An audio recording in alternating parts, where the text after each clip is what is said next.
everyone. In today's video, I thought we would commemorate the start of spring, which is happening in a few days, and we're going to do a design from the House of Bloom collection from Madame Glam. This is the new March collection, and it has the most ice cream sprinkly top coats in it. There's two different ones. I'll be using the one called Luminous in today's video, and the amount of little sprinkly pieces in the top coat is amazing, and they actually come out. I've tried different effect top coats from different other brands and stuff in the past, and it never seems like those pieces get onto the nail because they stick in the bottom of the bottle. This one, they actually are very well mixed through. They've got some really nice emulsifiers in this top coat so they stay where they're supposed to be and they apply to the nail. You'll see how gorgeous they are right throughout the video. And on top of that, we have the coolest little four-dimensional ice cream machine because, like I said, this is an ice creamy collection, at least to me, even though it's bloom and flowers. But I looked at it, I'm like, ooh, ice cream, 100%. So we've got a 4D soft serve machine where you pull the little lever down and you can get ice cream to come out of it. There's a couple little, like, you know, not really ice cream coming out of it, but it looks like it, so it's so fun. I hope you guys like it as much as I do, and don't forget to click subscribe to see all my future videos as well. So here's the first color I'm going to be using. It is Queen of Glam, and it is a pink, and it's a very nice pale pink. Besides the two top coats, they're all very pale, pastel-y, kind of welcome spring colors. So this one is a pink, and I actually think it's the most like colorful one. I think the rest of them are actually a little bit more pastel than that. And the color of top coat I'm going to be using is the one that's called Luminous, no wipe top coat. It's two kinds of confetti. They have slightly different colors in them. This one has a little bit more of like a bluish purple mix with a little bit of a lime green. And look how amazingly that applied. Did you see how it was effortless to get those little glitter pieces all over? Amazing. Let that cure. And then I'm going to take a small straw and I'm going to sculpt a cylinder around my small straw of the color that I'll use for my ice cream machine's box, the body of the machine. So whatever color you want to use for that, this is the color that you're going to start with, and you're going to make a cylinder. Let that cylinder set on the straw, let it cure, let it harden. Make sure that it is fully crispy. You don't want it to be at all wiggly, at all soft. If you tap on it, it should make a nice sound, and then you know it's ready. Then you can slide it off and file the ends so that they're nice and straight. As you are filing this with a hand file, you have to really grip the little cylinder well with your fingers so that it doesn't wiggle back and forth, because then you won't get that straight sides. Add a little bit of filing straight down the center of your nail, grab your cylinder and glue it to that area that you just filed. That little filed spot will make it so that the nail glue will grip both the nail and your acrylic cylinder. Without that, the nail glue would not stick to your top coat. Let that set for a moment and then secure it to the nail with some more of your teal or whatever color acrylic on the sides just to hold it in place. Now, using the same color, you're going to make 3 rectangles. These are for the front and sides of the box of your ice cream machine. Now, depending on how big your machine is, they can either be rectangles or possibly squares, just depending on what fits. On one of the 3, you're going to use your E-file and drill a hole through the center of the little rectangle. If you wanted to skip the E-file and use a little piece of wire and kind of poke a hole in the middle while it was still pliable, you could have done that too. I sometimes don't think all the way ahead, and then I have to drill holes in my stuff, which is what we did here. After the hole is in there, file all the sides nice and straight. Now take a head pen and you're going to bend it just past the head with a pliers and then slide it through the hole so that the head pin is on the back side of that rectangle. On a nail form backing, sculpt a little circle of your teal color acrylic. It does not have to be anything fancy. It just has to be larger than the head of the head pin. Now hold that nice and snug so that the head pin won't come back out. It's nice and really tight to this panel. Lay your piece of teal acrylic over the top that is completely hardened, and you're going to secure it to the back of this panel with some more acrylic. This could be the teal color. It could be clear. It could really be just about anything because it won't be seen. And this doesn't have to look pretty. That's just to make it so that that pin doesn't move in and out at all. It stays right where you put it. Now glue the front of the machine onto the top of the cylinder. This is not the one that has the pin in it. This is just a straight side. After you have that top one on, I would recommend taking some of your clear or teal acrylic and just going underneath slightly on the sides to make sure that it stays exactly where you put it on top of the cylinder. You may notice I have that top one slightly off-centered, so it's a little bit closer to one side than the other. On the side where it is a little bit, there's not as much space between the cylinder and the side, I'm going to file the edge just to make it fit a little bit nicer on the nail. Grab some of my acrylic and I'm going to attach that side with acrylic instead of nail glue. Nail glue is a good temporary hold, but really to do anything more long-term, you have to use acrylic. On the other side, the one with the pin, I'm going to measure it against the side of the nail, and then I'm going to file the corner down just like I did on the other side so it fits just a bit better. Hold it with the pin, make sure that it does fit in the same. I'm not as worried about if this piece is too tall where it kind of sticks up off the top. And this time I'm using nail glue. I don't want anything to glue my pin in place. And I'm going to hold that down. So I'm just gluing the very top edge at this moment and hold that until it seems like it is at least somewhat attached. Then I'm going to add some acrylic just to tack it in place on the inside. Now, using much more of that teal color acrylic, I'm going to be adding lots of layers of acrylic going all the way around this box until all of the shapes look complete. The hard part when you're working with something like this and doing it and looking at it is typically when you're working on a nail, you're looking at it, top down, and then maybe you tip it to the side a little bit to do side to side. You don't necessarily, at least it might not be a habit yet, to look at it from tip of the nail down, cuticle, from the top of it down and from the bottom up. You want to look at this shape from all directions. You want to really turn it. It's very easy to do that on a practice nail or on a little nail stand like I'm doing. It's far more difficult to do that on a person. So if you are working on a person, just, ask them to tip your hand one way or the other, or if it's your hand, just look at your hand from all directions. Back to a nail form backing, you're going to sculpt two shapes that will be a little cap for the top and the bottom of the machine.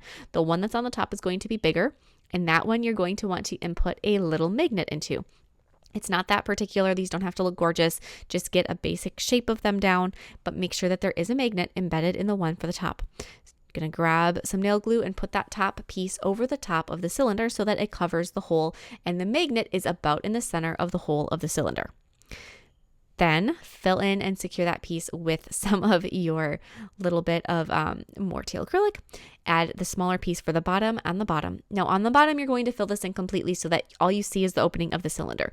If your little filler piece like mine is big, a little too wide, and it covers up part of your cylinder, don't worry about it. That can be filed. You can just kind of zap it away. It'll file really quick because it is so thin. Like I said, don't worry about that. Just make sure that all the other gaps are filled in so that there isn't holes anywhere in the bottom of your ice cream machine. I feel like that would cause leaking problems, and then you'd have drippy ice cream mess all over the place if that were the case on an actual machine. So just fill all those in.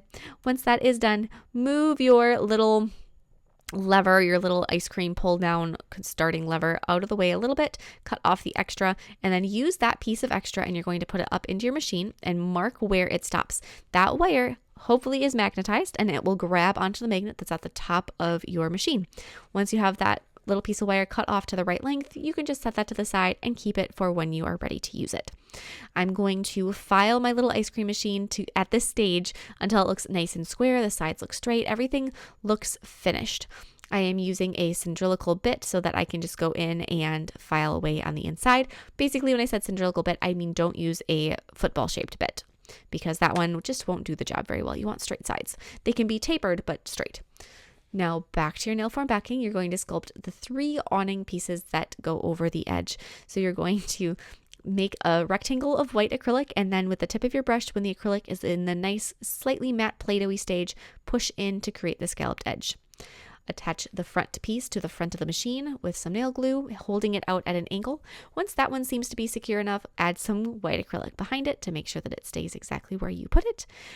And then grab your next side. As you can see, you do have a square that is going into a spot that's not really square. So you're going to take and file off the one corner to clip it. And then you're going to glue that next piece in. Once you're happy with the shape, you know it's going to fit there fairly well. Attach that piece down. And then sometimes nail glue, see, that's why I don't like nail glue, as I feel like it's unpredictable. Sometimes it grabs right away like the first piece, and sometimes it just laughs at you. And it's like, I don't feel like it today. Just don't feel like it. Secure that one in place with white acrylic, and then repeat for the other side. A little bit of nail glue, a little bit of a filed awning piece. Hold it in place for the end of eternity. It feels like it sometimes when you're working with nail glue. And then after that one is also in place, you can secure that one with some white acrylic too, just to make sure it isn't going anywhere. Now you're going to sculpt a rectangle of white acrylic that's going to be for the topper piece of this little awning. So just to cap off the top of the machine. Just eyeball it. I don't think there's a good way to draw a template for some of these top pieces. You just have to really look at the shape of your machine and what shape you need these pieces to fill, and then hope for the best.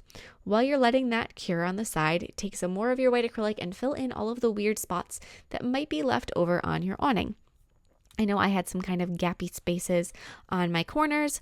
The best way to fill those in is to set a bead of acrylic down, let it just set there for a moment, and then start pressing it out to bridge it from one side to the other. It may take a couple rounds of that, and if that's the case, do one and then move on to a different area and then come back to it so that you let the first section of acrylic really cure before you start adding things on top of it.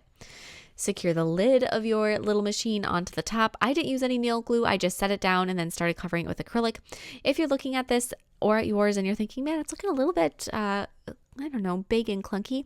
Same thing, just like with the box. After you have it, make sure you have enough acrylic on first and then file away the extra. That way your shapes, your sides, everything will be crisp. If you try to use the minimum amount of acrylic, once you start to file, you're going to end up with holes. You're going to file right through it, and you don't want that to happen. Once that's done, set that to the side and you can sculpt your ice cream cone. So I'm going to take whatever color ice cream cone color that you have. I am going to be using a gold glitter to make my ice cream cone because glamour is kind of, a girl's best friend. And then I'm going to file the tops and the bottoms of this cone so that it's nice and straight, just like we did with the initial cylinder at the beginning. I'm going to fill in the bottom by laying a bead of the same color acrylic down on nail form backing and then setting the cylinder on top. For the second side, I'm going to put a magnet in, just like we did for the top of the machine. Now, the thing to remember when you're starting to sculpt the rest of the shape of your cone is that whatever side has the magnet in, that is the side that goes up. So cones are usually tapered, so the wide side is going to be the side that has the magnet. Don't forget that. If it gets flipped over, it's not going to work. So I'm going to have my little ice cream cone stuck onto one of my little nail holders. This is with some poster putty just to hold it in place. And I'm going to add a little bit, like I said, they kind of flare up. So I'm going to be adding no more acrylic right at the bottom where it's attached to my nail holder, but then building up more and more acrylic so that it gets that opened shape. Then right around the top, because I've got kind of a lip here, right around the top, fill that in with a band of acrylic going around. That will be for the very top edge of my cone. This isn't like a waffle cone. This is more like a cake cone. So it doesn't have the point on the bottom. If you wanted to make a cone that was that shape, there is certainly ways to do it. I have a tipped over ice cream video. If you just like ice cream and like that kind of extreme ice cream look, I have an amazing video from the past that is a ice cream cone that is just tipped over with the cone like stuck upside down on the nail. I love that video. I highly recommend giving that one a look-see if you are curious about making the cone shaped that comes to a point, more of a actual cone, or if you just like ice cream. It's just such a fun video. So definitely check that one out. I'll put a link to it in the description box below. And then once we have our cone as it is, sculpted the way we want, file it just to make sure it's perfect. Obviously, perfection is a impossible goal, but if you can get it where it looks pretty good, then I would say you did your job. Wrap the cone with aluminum foil. Make sure that you really flatten off the top and the sides. I like to use a brush cover just to use it like a rolling pin. Then place another magnet on top of the foil over the magnet that is inside the cone. So the top of the cone is the side that we're working on. And then place a bead of white acrylic over the top of your magnet so that you're embedding the magnet in the acrylic. And then kind of control the acrylic so that it doesn't go off the sides, and grab your piece of wire that you use that is the right length for your ice cream and stick that standing up into the acrylic and hold it there until it cures. I am now going to roll a very long snake of 4D gel. This is a white 4D gel, and I'm going to wrap that around my wire in the swirly soft serve ice cream shape. As I am wrapping this, I am very carefully kind of smushing it onto itself so that it holds on to itself. It's 4D gel isn't necessarily sticky enough where it automatically grips onto itself as it touches itself. If that makes sense, it's not like silly putty that it touches and it's stuck. You have to kind of gently press it in. And then after I have that all the way wrapped up and around, I'm going to take a silicone tool and I'm going to perfect the shape. I'm going to wrap it a little tighter in places, blend it down where it needs to be blended, all of those things just to make it look a little bit better. Go ahead and cure that and then see if it fits in your machine. And lo and behold, mine did not. Mine did not fit in the machine. It was like, yeah, not happening.